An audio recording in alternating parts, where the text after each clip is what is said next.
저는 북한에 방북할 때마다 그 장대현 교회가 있던 곳을 여러 번 가보았습니다. 지금은 그 자리에 다 허물어지고 소년궁전이 있고 또 김일성 동상이 서 있습니다. 그리고 장대제라고 하는 표지성만 남아 있습니다. 1907년 평양 장대현 교회에서 일어났던 성령운동, 그 부흥운동의 모습은 흔적도 없이 사라졌습니다. 제2의 예루살렘이라고 했던 평양이 하나님을 떠나 하나님을 버릴 때 지금은 황폐한 도성이 되었고, 하나님의 촛대가 옮겨진 것이 바로 이런 것이구나 라는 생각을 하면서, 하나님, 우리 민족에도 축복의 촛대를 옮기지 마소서, 이런 기도를 드리면서 눈시울을 적셨던 일이 여러 번 있었습니다. 오늘 포로에서 돌아온 이스라엘 백성들은 느헤미야를 중심으로 무너진 성벽을 52일 만에 재건을 하였습니다. 먼저 성벽을 쌓은 것은 적들로부터, 외부의 적으로부터 백성을 보호하기 위해서였습니다. 그러나 성을 쌓는 것도 중요하지만 성 안에 백성들이 깨어서 그 성을 지키는 것은 더 중요합니다. 성문이 열리지 않아야 하고 해가 뜰 때까지 빗장을 치라는 말씀이 나오고, 여러분, 성 안을 지키는 것 더 중요한 거예요. 우리 신앙도 마찬가지입니다. 은혜를 받는 것도 중요하지만 그 받은 은혜를 유지하고 잘 지키는 것은 더 중요합니다. 이 성 안의 백성들이 바로 파수꾼이 되어야 하고 영적으로 깨어있는 일이 중요한 거예요. 파수꾼은 백성을 지키는 자입니다. 파수꾼이 잠이 들면 큰일 납니다.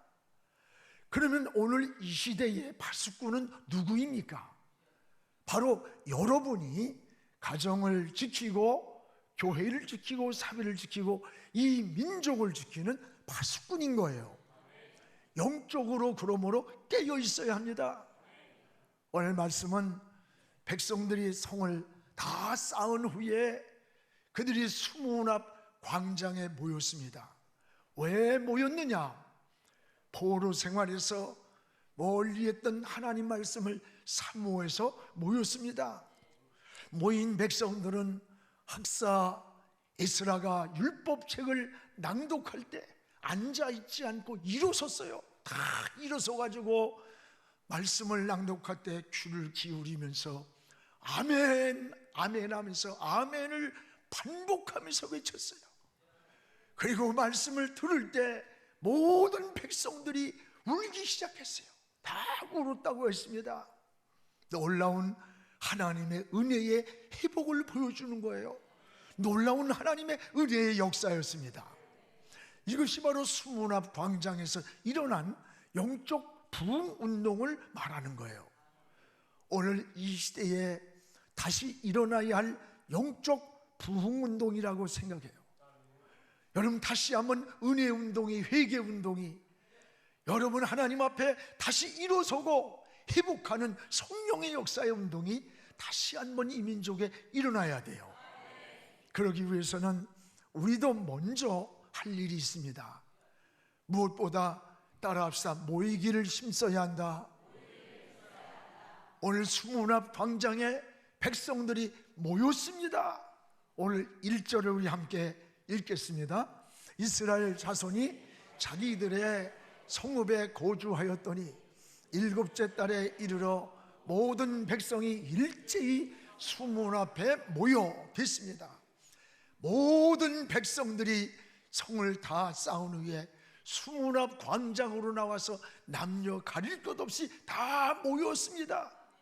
수문 앞 광장에 모였다는 거예요. 포로에서 돌아와 성벽을 재건한 백성들은 이제 수문 앞 광장에 남자 여자 가릴 것 없이 모여왔어요. 이들은 억지로 모인 게 아니에요. 자발적으로 모여왔습니다. 여러분, 바로 이 모인 곳에서 영적인 생명운동이 일어났던 거예요. 하나님의 역사는 모이는 곳에 일어났습니다. 모이는 것이 중요합니다. 우리 한국교회도 다시 모여야 합니다. 여러분, 기도하기 위해 모여야 돼요. 예배드리기 위해서 모여야 되고, 그래서 예배자로 하나님 보좌 앞으로 나가야 돼요. 하나님을 섬기기 위해서 모이는 것, 이게 바로 하나님의 은혜인 것입니다. 코로나라는 팬데믹 때 정부가 여러분 억지로 성전문을 닫게 만들었어요. 그 이후 한국교회는 만교회가 문을 닫았습니다. 오늘 모이는 일이 소홀해졌고 약해졌습니다. 예배가 무너졌습니다. 아닙니다. 우리는 다시 모여야 합니다. 모여서 기도하고 예배드리고 하나님을 찬양하며 섬겨야 되는 거예요. 성경에 보십시오. 모일 때 하나님 역사가 일어났어요. 사무엘상 7장 5절에 보면, 여러분, 사무엘은 빼앗긴 법궤가 다시 돌아왔을 때 제일 먼저 백성들을 미스바에 모아놨습니다. 그리고 금식일을 선포하면서 하나님께 기도할 때에 미스바에 회개운동이 일어났던 거예요. 그 회개운동이 일어날 때 하나님께서 나라의 재앙을 막아줬어요. 블레셋 군대가 쳐들어오지 않게 하나님의 손이 막아줬다는 거예요. 또 여러분, 엘리야도 3년 6개월 동안 기근으로 재앙을 만났을 때 제일 먼저 백성들을 갈멜산에 불러 모았습니다. 그리고 바알이냐 하나님이냐 신앙의 선택을 분명히 하라고 하면서 신앙 회복운동을 촉구시켰습니다. 여러분, 오순절 역사도 마찬가지예요. 마가의 다락방에 120 성도들이 모여서 하나님 앞에 불을 찢어 기도하던 그때에 오순절의 역사가, 성령의 역사가 일어났던 거 아닙니까? 하늘이 열리고 불이 혀같이 갈라지는 것을 보았어요. 그것이 오늘 하나님의 나라의 교회가 이루어지는 거예요. 모이는 것이 중요합니다.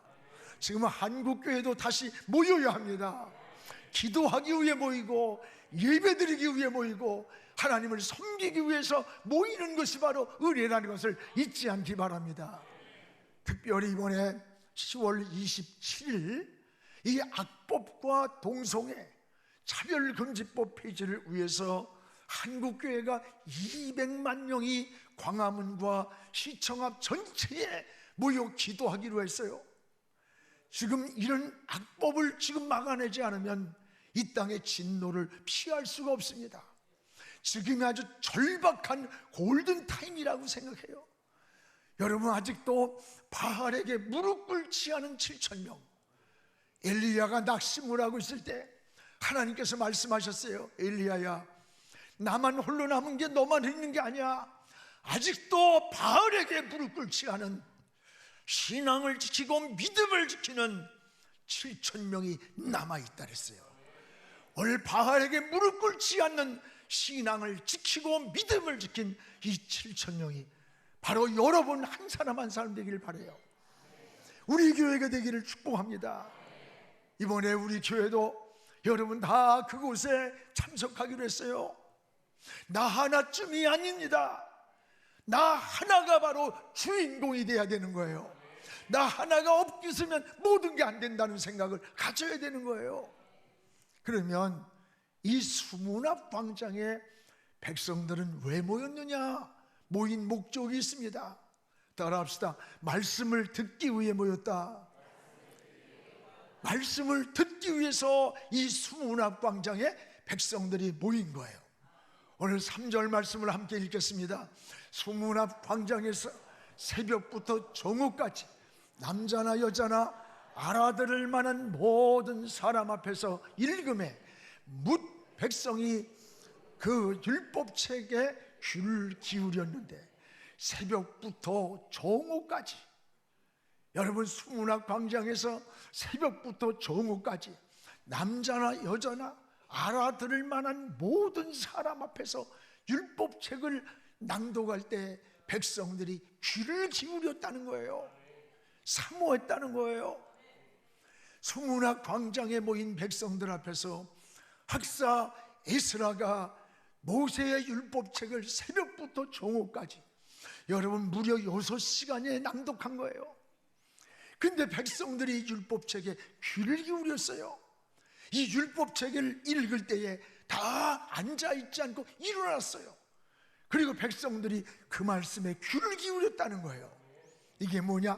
바로 말씀운동이 일어났던 거예요. 말씀은 신앙의 본질입니다. 말씀은 생명입니다. 말씀 안에 생명이 들어있고 말씀 안에 수술의 능력이 있고 말씀이 곧 하나님인 거예요. 여러분, 진정한 개혁한데 개혁의 본질이 뭐예요? 하나님 말씀으로 돌아가는 것이 개혁이에요. 말씀 운동이 일어날 때 영혼이 사는 겁니다. 말씀으로 돌아갈 때 해답이 있습니다. 말씀 운동이 일어날 때 여러분 성경에 보세요. 나라가 다시 흥했어요. 적들을 하나님이 막아주셨어요. 재앙이 없었다고 했습니다. 하나님 말씀이 일어날 때에 우리의 영혼이 삽니다. 우리 민족을 흥하게 축복해 주시는 거예요.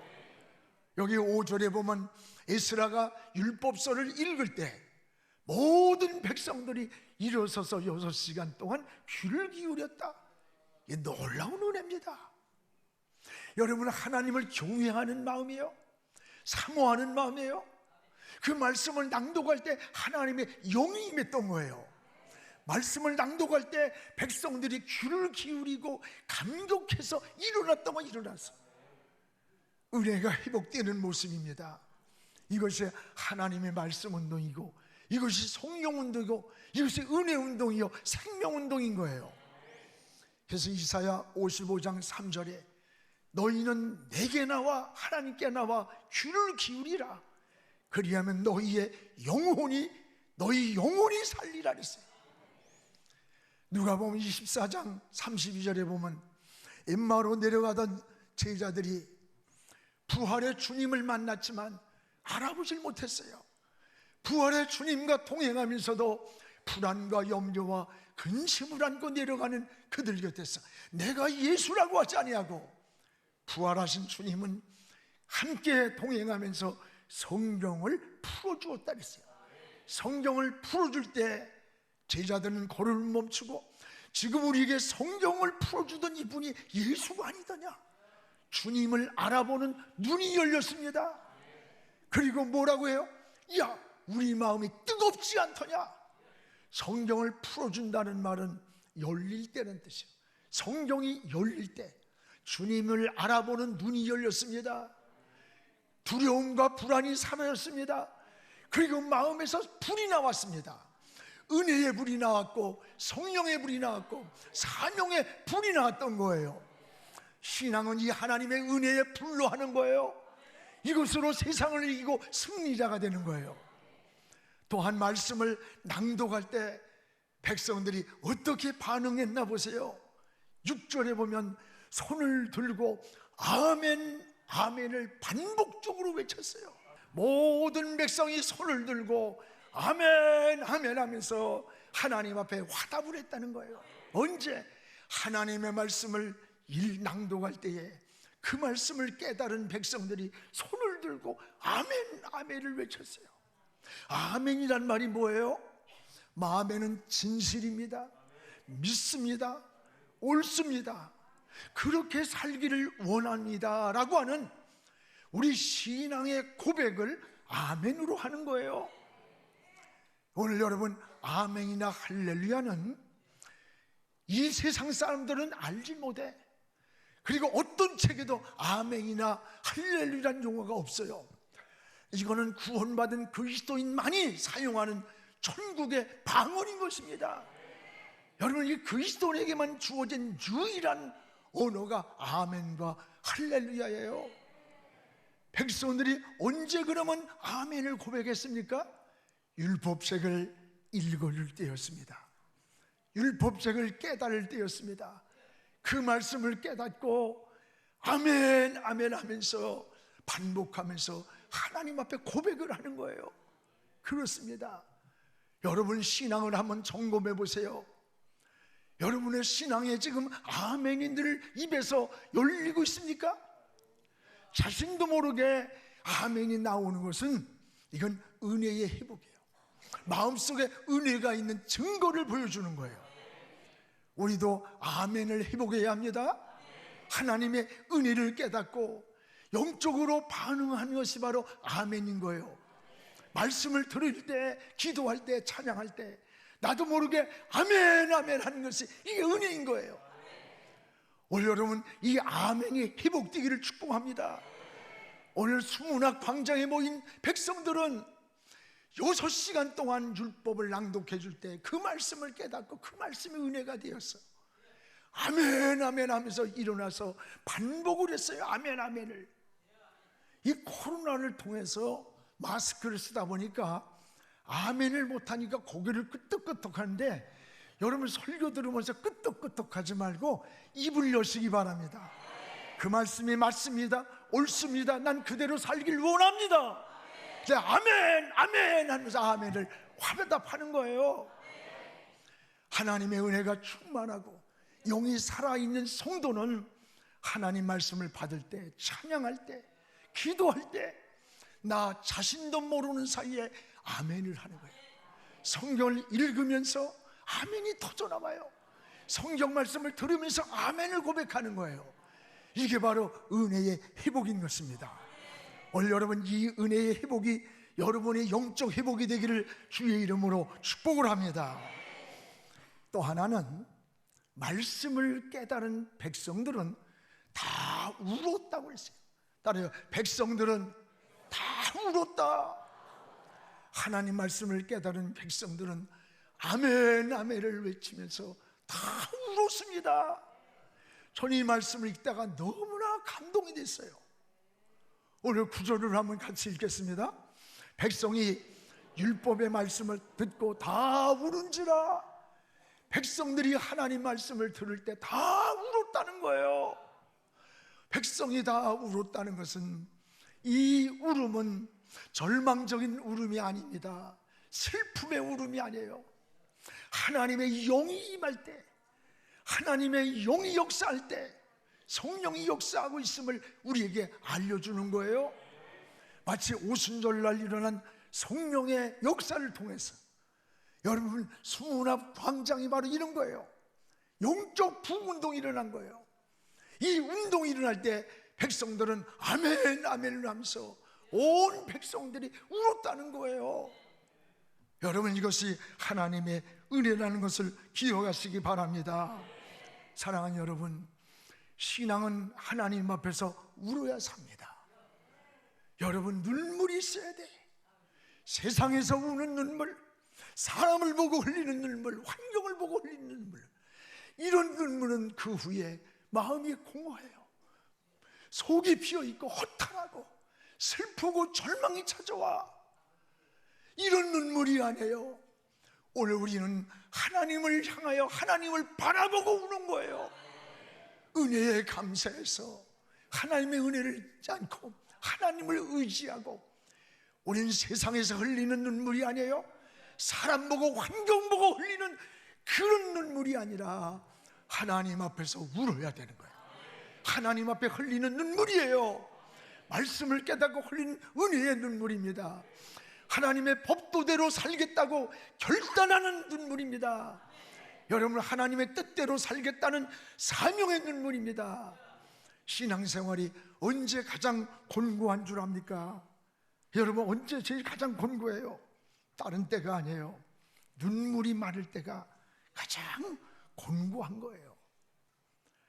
여러분 눈물이 마를 때, 이 은혜를 경험했던 사람들은 그저 주요만 불러도, 찬송 가사만 들려와도, 성경을 읽으면서 수없이 성경을 적셨던 그런 은혜의 삶을 누리던 삶이 어느 땐가 언젠가부터 눈물이 마른 거야. 은혜가 마른 거야. 영혼이 황폐해지고 곤고해지기 시작합니다.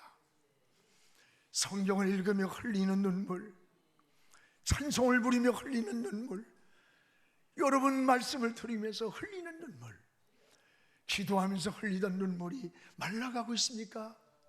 내 영혼이 곤고해진 거예요. 내 영혼이 황폐해진 거예요. 껍데기만 살아있는 직분으로 포장된 우리의 모습은 아닙니까? 변하는 나로부터 시작됩니다.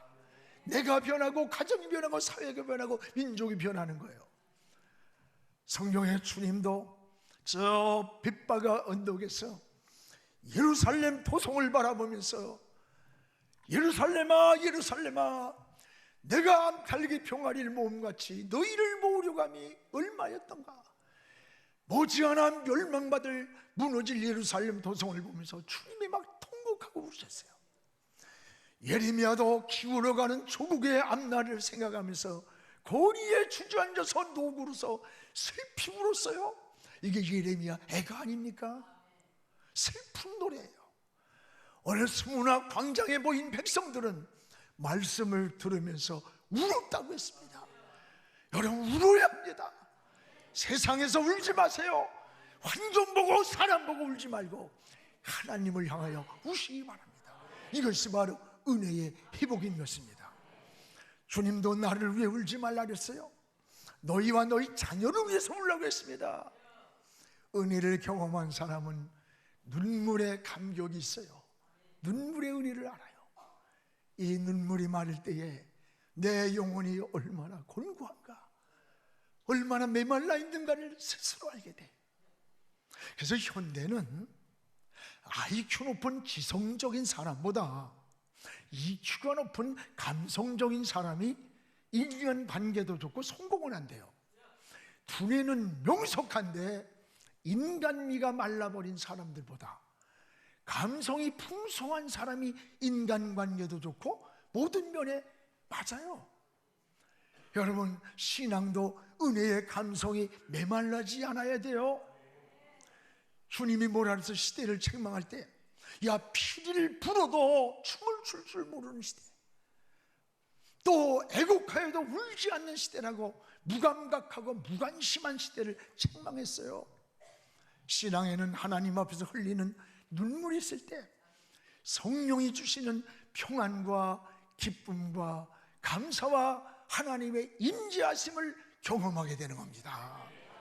사랑하는 여러분, 눈물이 말랐습니까? 하나님 앞에 은혜의 눈물을 구하시기 바랍니다. 십자가 앞에서 주님 생각하며 흘리는 눈물이, 여러분, 하나님 앞에서 주님을 의지하고 흘리는 눈물, 성도는 이렇게 울면 삽니다. 하나님 앞에 울으면 삽니다. 하나님 앞에서 울면 하나님의 손길이 나타나는 거예요.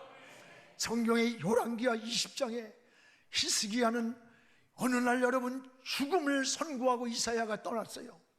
그때에 사람을 의지하지 않고 환경을 의지하지 않고 왕이 되어서도 무릎을 꿇고 오직 하나님을 향하여 통곡을 하면서, 하나님, 내가 잘못 산 것이 많아도 하나님 위해 살려고 했던 것 한 가지만 기억해 주시고 내 생명을 연장해 준다면 남은 생에 하나님의 영광을 위해 살겠노라고 하나님을 매달리며 하나님께 기도할 때 히스기야 왕은 통곡을 했어요.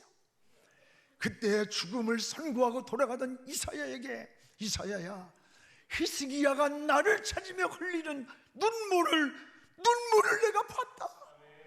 눈물을 보았다는 거예요. 사람 앞에 흘리는 눈물이 아니에요. 하나님 앞에 흘리는 그 눈물을 내가 보았다. 그에게 돌아가서 15년의 생명을 연장 주라고 했어요. 15년의 생명을 연장받고 더 지난 역사보다 값지게 살았던 겁니다. 여러분, 한나가 그러했습니다. 그는 성전에서 기도하며 흘리는 눈물은 하나님이 그에게 태를 열어주셨고, 그리고 한 시대를 이끌어갈 위대한 지도자로 자녀 사무엘을 주신 거예요. 오늘 예레미야의 눈물은 민족을 위기에서 하나님의 긍휼을 입게 만들었습니다. 사랑하는 여러분, 이 시대의 위기가 뭐라고 생각돼요? 이 시대의 위기는 설교가 부족한 게 아니에요. 설교의 홍수 속에서, 지성의 홍수 속에서 영혼이 멸망하는 것이 더 큰 위기라고 생각이 돼요. 여러분, 생명운동, 영적운동이 일어나야 합니다. 이것이 우리 교단의 개혁주의 생명운동 아닙니까? 예, 사랑하는 여러분, 말씀을 붙잡으시기 바랍니다. 열 말씀에 눈이 열리기를 바랍니다. 그리고 아멘을 회복하시기 바랍니다. 눈이 열리고 귀가 열리고 입이 열려야 돼요. 그리고 하나님 앞에서 울으시기 바랍니다. 세상 바라보고 사람 의지하고 울지 마세요. 의사가 끝이라고 해도 하나님이 살려주면 되는 거예요. 세상에 길이 막혀서도 하나님이 열어주면 열리는 거예요. 저 홍해바다에서 길을 만드신 하나님, 망치소리 한 번 내지 않고 여리고성을 무너뜨린 그 하나님이 우리의 하나님이세요. 나는 못하지만 하나님은 하십니다. 그 하나님을 바라보고 우시기 바랍니다. 사방이 막혔어도 하늘은 열려 있는 거예요. 오늘로 여러분 7뼈를 붙잡고 7 금촛대 사이를 왕래하시는 우리 주님, 여러분 이 주님이 여러분을 꼭 붙잡아 주시고 우리 한국교회를 붙잡아 주시고 우리 민족을 붙들어서 세계 민족 위에 뛰어난 민족으로 축복해 주시기를 주의 이름으로 축원합니다.